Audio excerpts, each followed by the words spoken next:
Hello everyone, today we're gonna see how to use Wallpaper Engine. Firstly, go to the official Steam website, then click on Install Steam on the top right and follow the installer steps. Log in or create a free Steam account.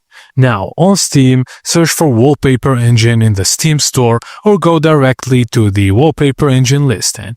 Click Add to Cart, then hit Purchase for myself. Complete the checkout process using your preferred payment method.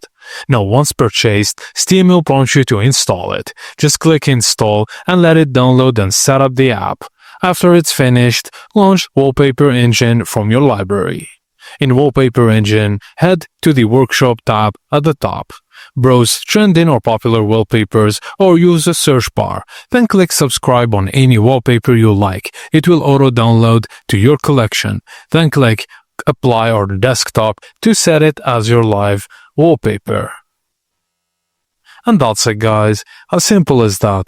Thank you for watching and please don't forget to like and subscribe for more.